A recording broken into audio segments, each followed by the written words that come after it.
Up next is Susan Hazel again, and she's discussing that good dogs have bad days, a community campaign to reduce dog attacks in South Australia. Welcome back, Susan.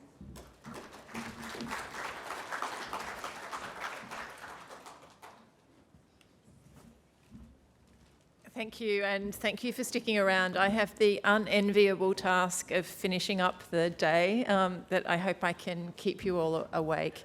I'm reminded of a couple of teaching stories. So one is that I'm even worse at throwing, and I stop throwing chocolate bars at students when I hit one in the head. And the other story, I had a colleague, I went to a teaching workshop, and she said that the first thing she did in a class when she was starting to teach a course was she did a survey of students, and she said, put up your hands if you travel more than an hour to get to uni. Okay, put up your hands if you're working more than 10 hours a week. And she went through, put up your hands if you're first in family at uni. Put up your hands if you're a carer. And she found quite a high proportion of the students in her class had one or more of those disadvantages in studying, and sometimes life gets in the way. So having done that, then when she got the usual emails from students saying, I'm sorry, could I have an extension for that task, rather than the knee-jerk reaction, which is, oh, lazy students, why can't they do that? She had in the back of her mind always, these students have a whole lot of other things they're dealing with. Yes, I will give them an extension. So on to what I'm supposed to be talking about. So good dogs have bad days, a community campaign we've been running in South Australia to reduce dog attacks. And I'd like to acknowledge here the Dog and Cat Management Board who have been running the campaign. Any errors I make in this talk are my own. They don't belong to the board. And I will acknowledge and pay our respects to the traditional custodians whose ancestral lands we gather on, and acknowledge the deep feelings of attachment and relationship of the traditional people to country, and respect and value their past, present and ongoing connection to the land and culture beliefs. So in South Australia, this is South Australian data, and it's the only really accurate data we have, which is hospital admissions. So on the left there you can see number of hospital admissions. On the x-axis we have years from 2012 right through to the last financial year. And you can see that while there are some blips there, that line of best fit, it's not going down, it's not stable, it's gradually going up. So the one thing we can say from that is that on average there are about 30 more hospital admissions each year in South Australia as a result of dog attacks. And I meant to say before I started that no one values the human-animal bond more than I do. I've lived with dogs all of my life. I wish I didn't have to stand here and talk about some of the bad things that can happen when we own dogs, but it's a reality and we can't ignore that it happens. And by acknowledging it and doing something about it, we reduce that risk. So that's the hospital admissions. One of our problems with dealing with the problem of dog attacks is that we don't have good data. We don't know the numbers. The one thing that we do know for sure from that, so I don't know how many dog bites there would have been across South Australia, across Australia in those years, but I do know that the hospital admissions will be the tip of the iceberg. So Carrie Westgarth this is the best study that I'm aware of in the UK, in Cheshire, where she door knocked and got 694 respondents in 385 households in this small township. And she found of those, 25% had been bitten during their lifetime. And that doesn't surprise me. I do, because I teach about reducing the risk of dog attacks, and I regularly survey students, and they're probably not a representative sample because they're all doing animal-related degrees, so they've probably been around animals more than the general population. But I would get about that amount that have been bitten at some time. Only 1/3 of them needed medical treatment, and 0.6% of them were admitted to hospital. So if you start thinking about those numbers I showed you on the previous slide and think that they might be 0.6% of the total dog bites, then we get a better idea of the scale of the problem. And in that study, 55% had been bitten by a dog that they'd never met before. So that's the other thing that we don't have good data on, how many are bitten by a dog that they know, how many are bitten by a dog that they don't know.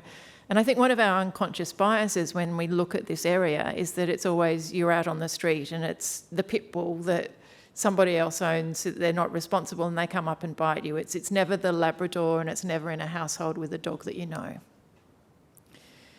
In reality, it probably is.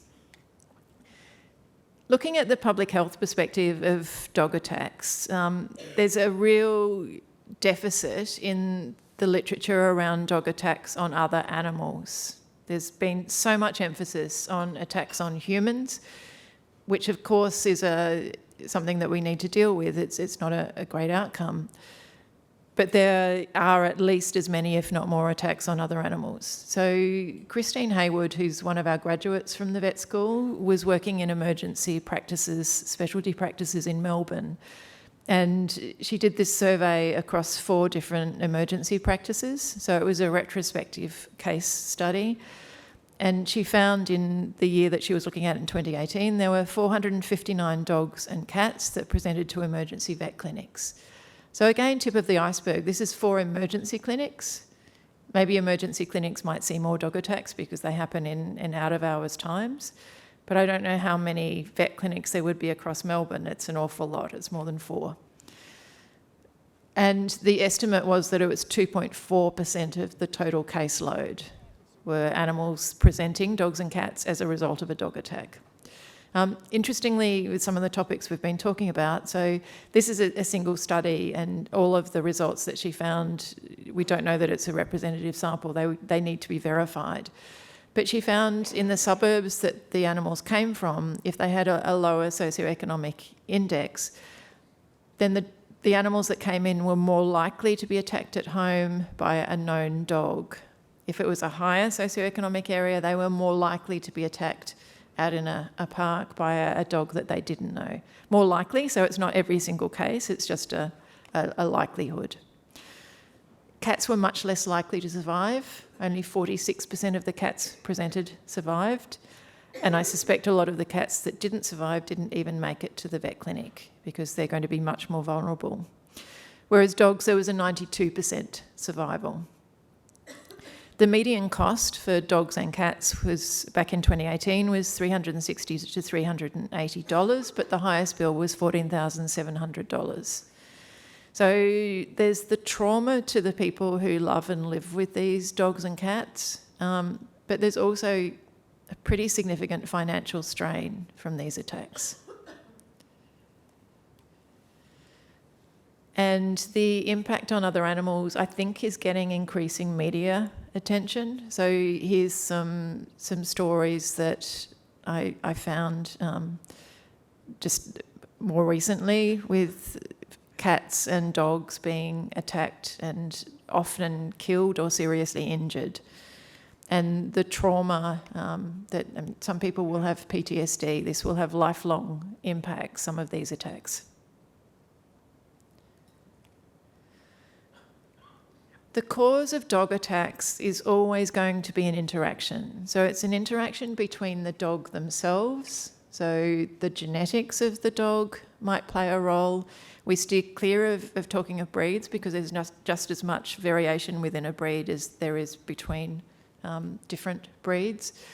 But there are some breeds that might have a lower threshold before they attack. I mentioned our Maltese before. If either of my dog ever bites, it will be her. It will not be the Labrador. And she's actually really touch sensitive. So it may be me that gets bitten because she's not well designed for life. She needs grooming and she does not like grooming. And I've done an awful lot of counter conditioning and working with her, but she's still not really a fan. So the dog, its early environment as well, if it's been socialised, the training it's had. The victim, so the way the victim behaves. There was a study of fatal dog attacks published from the US. I don't remember the first author now, I should. But they looked at some of the risk factors, and one of them was if people were drunk or under the influence of drugs, or they were disabled. So I know in the past I did some help with assessing for dogs for the Delta program that were going to visit hospitals and other places to make sure the dog, people generally don't bring an aggressive dog to testing like that, but they don't recognise that the dog's really anxious and is not suitable for that work. And one of the tests that we had was that one of the volunteers would put a shawl over her shoulders and she had a walker and she would walk up to the dog, and that was the biggest fail for dogs, that a lot of them didn't like that. So the way the victim behaves, children of course behave erratically, they're loud, they don't recognise body language for dogs, so they're at particular risk. And then the environment, and every single dog attack is an N of 1, where you've got that interaction between the dog, the victim and the environment. So if there are fireworks or there's a thunderstorm going off and you've got a dog that has a phobia to those, then it's going to behave really differently to any other time. So we always need to consider those causes, but it doesn't mean that some of those causes are not things that we can actually use measures to try and reduce the risk of an attack happening. So public health have got injury prevention, they've got many years of experience in setting up the best ways to do these programs, and fundamental to injury prevention, one of the models is the 3 E's. So we can use engineering, so examples of that with dogs, we can fence them so that they can't get out onto the street.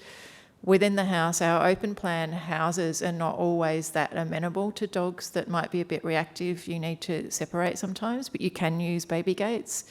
And of course, you can use a leash. Enforcement, we use regulations and we use fines to try and discourage people and punish them if their dogs are responsible for an attack. And finally, education. So increasing public awareness of the risk of dog attacks, and increasing the knowledge that people have of dog behaviour, where sometimes we're starting from quite a low baseline. You only need to look at YouTube videos to realise how low the baseline is sometimes. So there's a lot of improvement we can do in that. And also educating people about the need for dog training, so not punishment-based training, which might increase the risk of a dog attack, but the positive-based training and understanding the behaviour and the individual dogs. The other model we can use is an ecological model, and we start out looking at intrapersonal factors. So that's the knowledge and beliefs and attitudes of the person who might be interacting with that dog. So they will have their own beliefs, but sometimes they're the beliefs that they get from one of their parents, for example. So that can really influence what they think is true.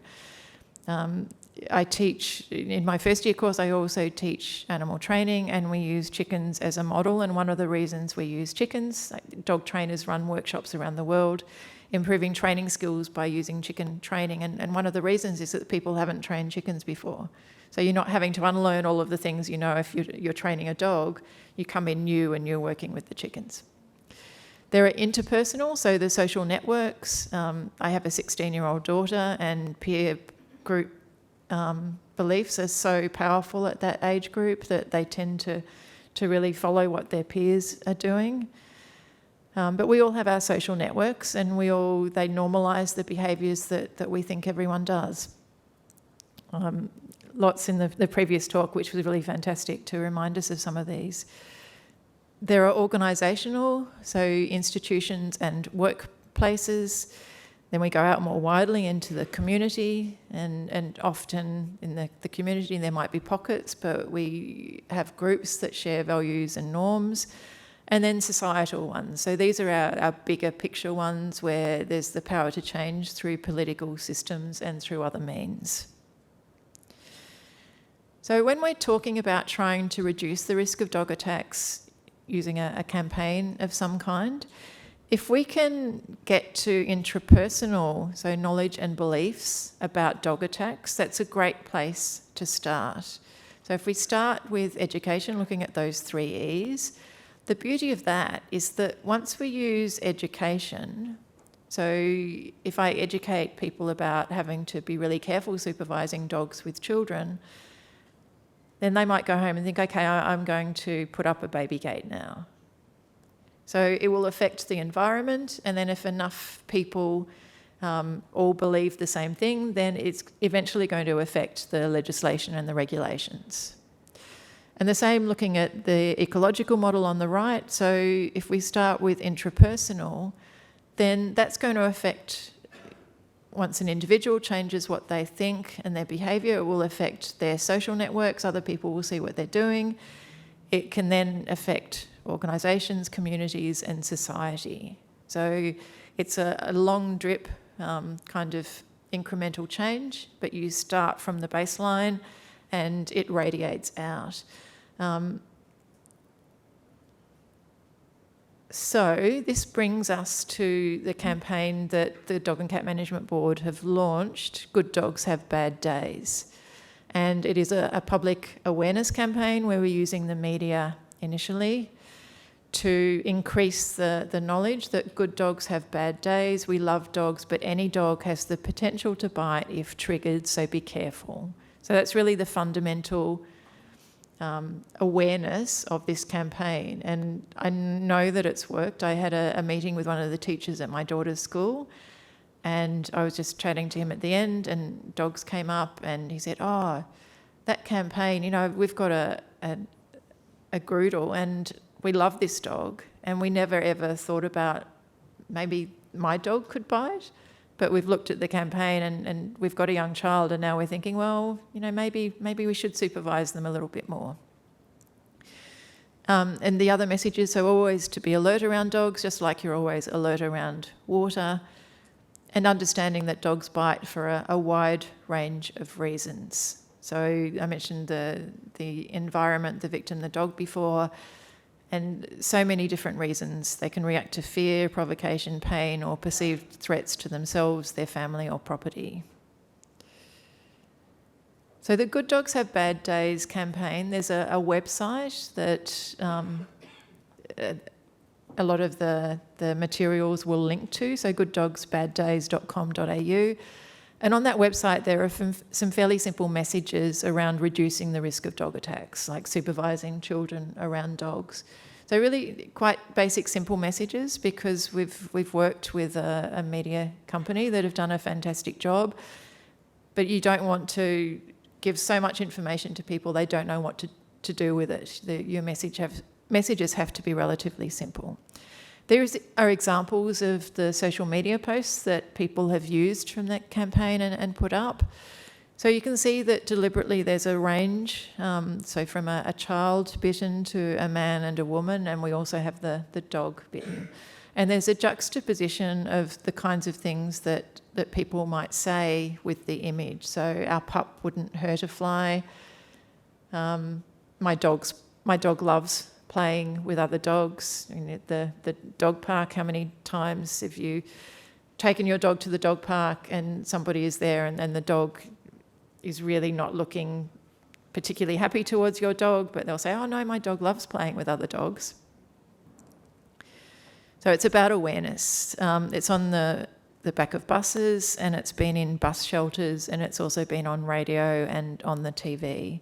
We've had really good uptake, so the state government did support it. So there's the bottom, there's our Deputy Premier and David Parkin, who's the chair of the Dog and Cat Management Board. There was news, and I've done some media interviews as well and stories with the ABC just to try and get the message out there more and some suggestions for what to do. We've done a pre-campaign survey, so of the people that have or currently own a dog, the question, any dog has the potential to bite, 71% strongly agree, so you can see quite a few of them are agreeing, but 16% are strongly disagreeing. So we've got room to move there. And then 88% of people who never owned a dog agreed with that.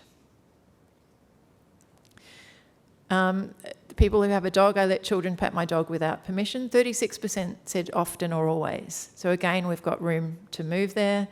And 59%, they often or always, their children play with their dog without supervision.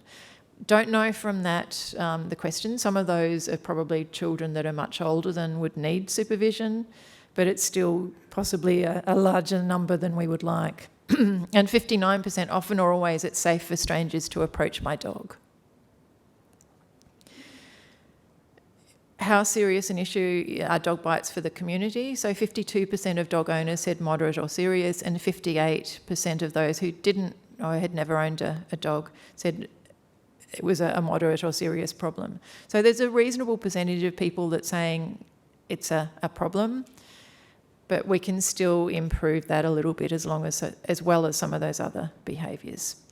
So what we're doing next, we are doing follow-up surveys to assess changes in attitude and knowledge. So those questions I've just showed you are the pre-campaign ones, and we'll do them again post-campaign and see if there's been a shift. We're using a market research company, so we're getting a representative sample of what people are thinking. We are also, so I think we really lack a good prevalence survey, and we're embarking on one which will include humans, but for the first time to my knowledge, also animals, just to see what the prevalence of attacks has been in households.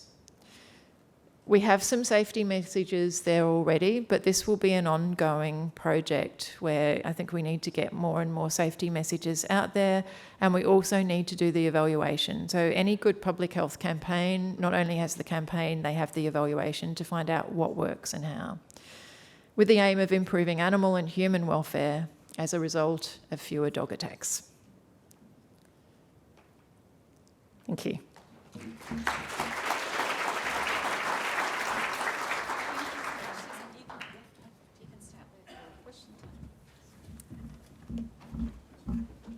Yes, I'll invite Vincent and Mike back up as well for question time.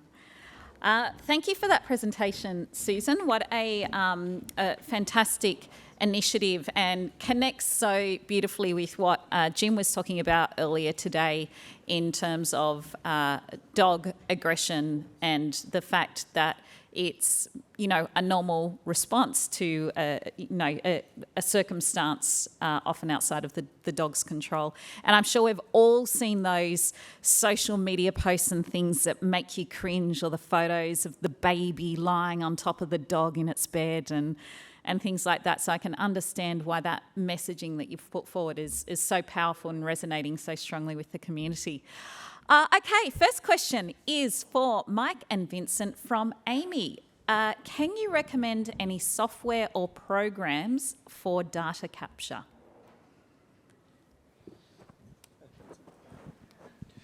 In the United States, we use some of the basic software like Chameleon. That's an animal sheltering software. And a lot of it,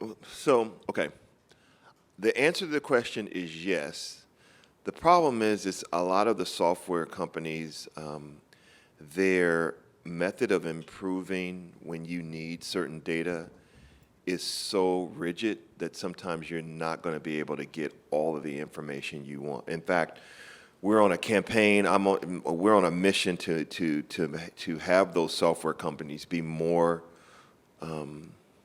pliable to what we need today, because a lot of their coding is antiquated. But the reality is that your basic animal software, animal sheltering software should do it. And then also there is, I'll tell you a model that a lot of what's happening in health, in the health world, human health world, is their software is way more robust and able to capture way more data than ours. And one of my goals is to merge the two, so that we're capturing both the human data and also the animal data. And I will say that we switched software companies to a company called Shelter Love, and we did that because our previous company, Pep Point, was so rigid, and it didn't allow for our community programming. And that's a problem with a lot of softwares, is it's straight intake outcome data. There's no social service side to it. You'll notice in my information I gave earlier on the first 48, it was 2021 data. And the reason why that was, moving to the new company, it took time, a year, to get the social services side of that done. So in 2021, I actually used our management software and Excel.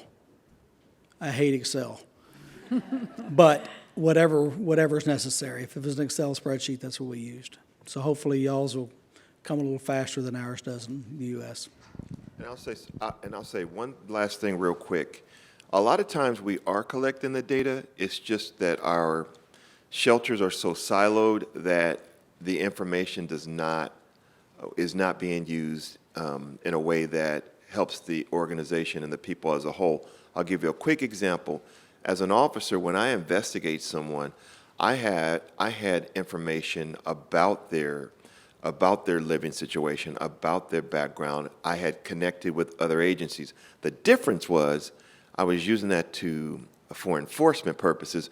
If I had changed that lens, or when I did, and started to use it to help refer people to social services based on the information I had, instead of being so proprietary where we would say in the shelter, listen, you can't read our notes. Our notes are, they may go to court. They're very, very important. And so there is a lot of information that you may be collecting that you may not be aware of. Instead of thinking outside the box, a lot of times my concept is let's fill the box up first. And so that is a way for you to take another look at your data and see if you're collecting more than you think you are. Thank you both. A question now for Susan from Sarah. You spoke about the different hats that you wear and representing different organisations. How do organisations adjust to work together when some have such differing views to each other? Yeah, is that working? Yeah, that's a great question. Where organisations have different views to each other, then I think it's even more important to work together, and particularly to get into the same room and around the table, because that way you're going to understand the perspectives of people that have different views to yours, and maybe you'll never be able to do the same thing because there are underlying reasons why one organisation can do one thing and one can't. But at least then you have the understanding that, okay, on this we can't do the same thing, but we are still working towards the same goal. So I don't think we can afford not to work together in that case. Thank you, Susan. Question for Mike and Vincent from Amy. How do you differentiate bias and judgment? Is it a fine line? P.S. Daryl would also like to know if Mike intentionally uses a subconscious bias towards glazed chocolate-covered and blueberry cake donuts to gain an advantage in your dealings with real estate agencies in your town. Smiley emoji. Yes. There is a difference between bias and judgment. Bias is unconscious. Okay, bias is based on past experiences, and it's an immediate unconscious response. Judgment, it can be based on previous experiences, but it is a conscious idea that you're putting out there. You are saying this guy is not good enough, not for personal protection, not for any other reason. You're making a conscious decision to judge a person about a situation rather than the immediate unconscious thought.